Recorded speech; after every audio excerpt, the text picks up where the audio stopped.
Hi, welcome to the Three English Experts. I'm Dave. I'm Rebecca. And I'm Birgit. And welcome to this episode. Three English Experts is your English podcast to help you speak better English and create a positive and happy mindset for your English learning journey. Hi, so welcome to this episode. We're all very excited because it's our first episode of our first podcast. So we're just going to quickly introduce ourselves so you know who the experts are. So I'm Rebecca. I have lived in Frankfurt in Germany for the last 20 years or more. Originally from Sheffield, like Dave, although we have never met, even though we're from the same city, but we've never even met. We've not actually, the three of us have never met live. This is very weird.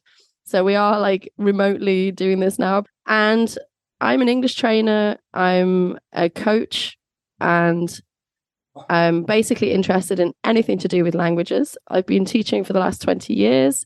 I also translate. And strangely for a Brit, I speak various languages, which is not very common. I speak German because I've lived here for a long time, but I also speak Spanish, a bit of Japanese, a bit of Swahili, a bit of Polish, basically anything that's kind of a little bit exotic. I like to have a go. And I suppose my expertise, I am also a coach. So I'm very interested in mindset of learning languages. So why, it's not only an academic thing. It really is a mindset thing, an attitude thing. And I'm also currently studying to be a positive psychology practitioner. That's a very big word. So I'm looking at the way that psychology and linguistics are connected. So hopefully over the next episodes, I can also share some insights from that. So that's me. And I'm going to hand over now to my Sheffield buddy, Dave.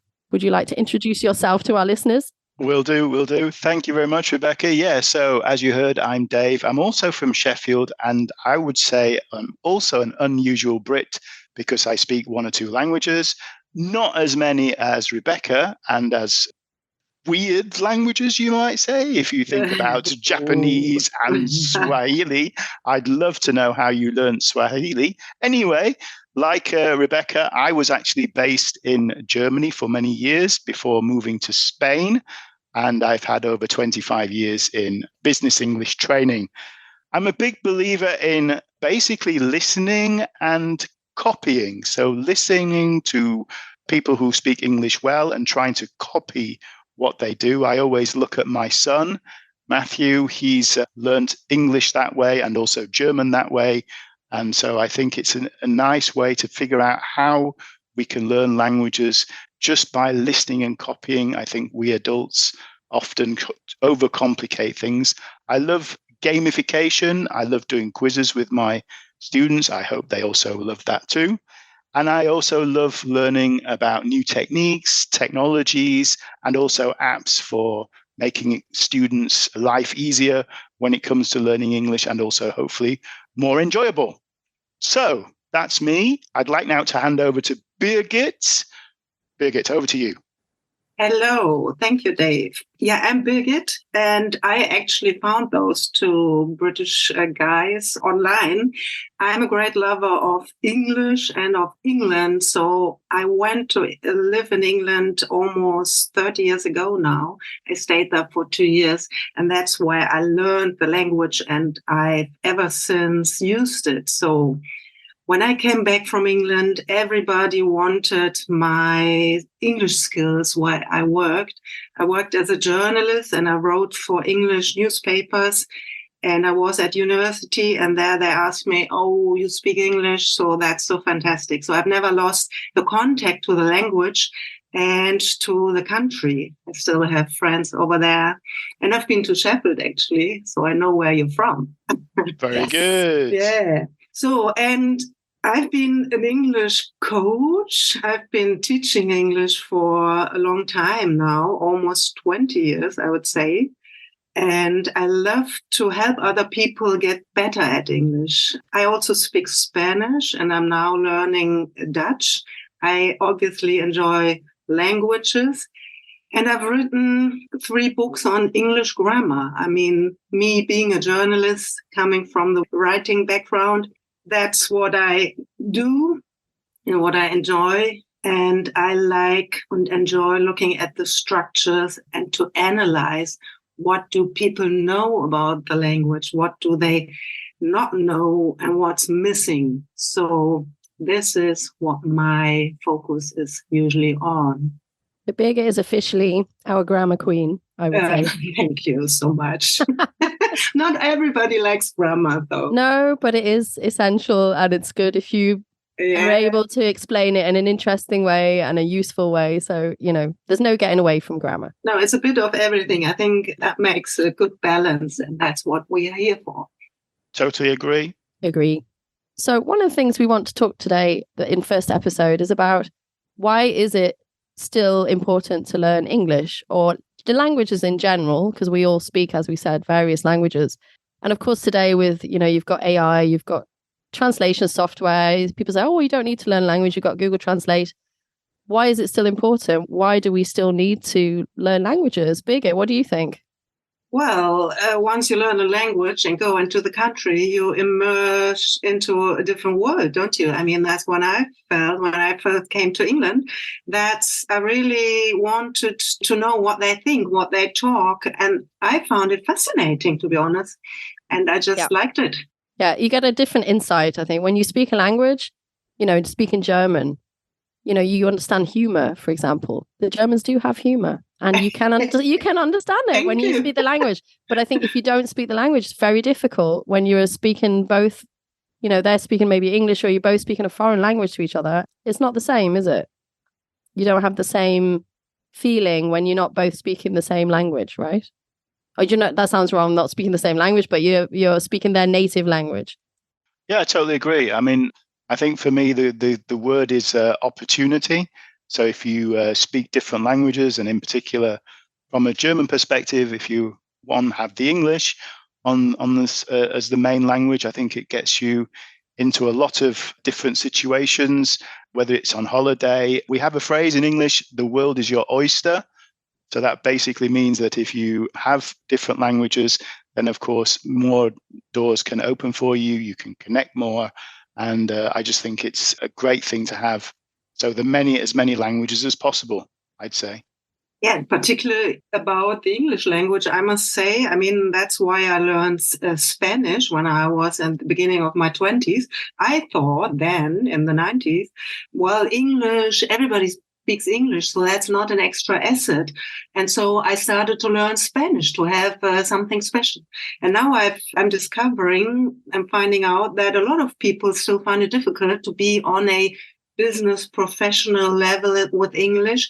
So it's you need to use the language and keep going and practicing before you really feel confident. And that's with English, I'm afraid that's the one language people need at work, isn't it? Yeah, and I think we all know that from our clients that, there's no getting away from it. It is there. And there are very few jobs today where you don't need even just some English. And Birgit, I think you said something before about competence, that you said that people feel more competent, that they sound more competent if they can speak English. Do you think that's true? It's like a sort of, I don't know, an intelligence level. That's not the right word, but. Well, what I said, I know what you mean. I think, or I read somewhere that people who speak a lot of language are considered very intelligent, very competent people. Well, not to say we were or we are, but that's what I read and that's what people feel. Once you can express yourself in a different language, that's so great. And that makes so much to you personally. It does change something. And that's why a lot of people fear to speak English, because they feel they're not good enough, because the colleagues might speak better English. And that's in making them feel inferior. It's about angst and fear of talking, really. Absolutely. Dave, I mean, now you're in Spain. Do you feel pressure to improve your Spanish, or what's your experience with living in Spain and having a new language to learn? And do you think it's important, or do you think it's not that, a lot of Spanish people speak English? Is it important? Yeah, I mean, of course, it's very important. I'm very lucky that my wife speaks very good Spanish and my son now speaks very good Spanish. So it takes the pressure off me. But of course, I want to learn Spanish as well. But I realize also maybe with age, how difficult it gets to learn a language. And so that's another thing I think that learners of English, maybe if they're getting that little bit older, it may be a little bit more difficult to remember all the words and to practice and what have you. And also, of course, with time is a big problem for everybody. All my clients, they're very busy. How do you find time to do all this practicing? So I think that's another thing that we'll be looking at in our podcast, how to do things efficiently that you can get as much as possible. Yeah, but back to the Spanish, it's very, very important. And I'm grateful that I hopefully can find more time to learn, to go to my Spanish classes and learn. But sometimes the time is a big problem. It really is a big problem, finding time to learn. Yeah, absolutely. I think, and like you say, that's something we're going to address, how to learn better, more efficiently. I think finally as well, I just find it fun, I love just like Swahili was such a random thing. I was on holiday in Tanzania.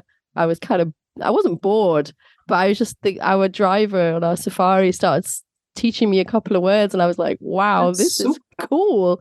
And my husband was like, oh no, we've got a week of this now, parroting in the back. And that's how I learned. I just parroted. He taught me a phrase, listen, repeat. That's exactly within a week, absolutely. I was chatting to the people at the lodges and I was having just so much fun. And I know that maybe it's not fun for everyone, but I think a lot of people who haven't experienced it before, when they finally do, it can be fun. Languages can be a lot of fun. It's not all about awful grammar rules and, No. And you do get so much appreciation usually. So for me, learning Dutch, that was the same thing. I had a learner who started from scratch with English. So I thought, what is it like? I can't remember to start from nil. So I thought, I spent a couple of weekends in the Netherlands nearby. So why not learn Dutch? And it's so nice when people appreciate. So you're a neighboring state, you don't need to, but it's just that gives you motivation. It's a lot about motivation. I mean, as a trainer, our job is also to motivate, isn't it? And to stay at it. I mean, that's one of the main things. And I think as a trainer, like you say, the experience of being a beginner again I did that with Japanese because I got so sick of people saying, oh, English is so hard and you don't know what it's like. And so I thought, you know what, I'm going to go out and learn one of the most difficult languages in the world. And I would do that. And it really did, as a trainer, it helped me understand how my clients felt, when you don't know the answer and you feel a bit dumb and you can't find the right vocabulary, you use completely the wrong word in the wrong situation. And so I think that's absolutely true. To have that experience as a trainer is really good. And I'm having that with Spanish right now as well, I must say. It's that. Back to the beginner. There you are. Rough. It is rough. It's and how long it can take to remember one word and one phrase. So how long, I remember, that's a long time ago that I read, it takes about 10 years to learn a language, really? Or is that too long? Or it's very individual? I don't know. There are these systems where they've calculated officially how many hours it's supposed to take to reach each level, like A1, A2, B1. Yeah. But I don't know. It's a long time. It's very individual, though, isn't it? It's not a let's do this in 6 weeks and we're all fluent. That's for sure. We all know that. And with English, most learners start in the middle, I would say. They're on a good level. They want to get better. Yeah, they've had school English and then they come back and they're not at Stunde Null, it's kind of, they're starting normally around B1 generally. Yeah. Okay, I mentioned a few minutes ago about time and not having the time to learn a language. And that's actually going to be our topic in the next session when we look at how to fit language learning into your schedule, maybe how to start up learning languages again or English again. That's what we're going to give our tricks and tips from our years of experience, what you can do to fit it into your schedule. And I hope to see you there. Thanks a lot. Take care. Sounds good. I will be there too. Birgit, are you in? I will be. We'll be there. Bye for now. Bye for now. See ya. See ya. Thank you so much for pressing play today. If you have any comments, questions, or perhaps suggestions for future episodes, feel free to contact us at our website, 3englishexperts.com. Have a great day and see you next time.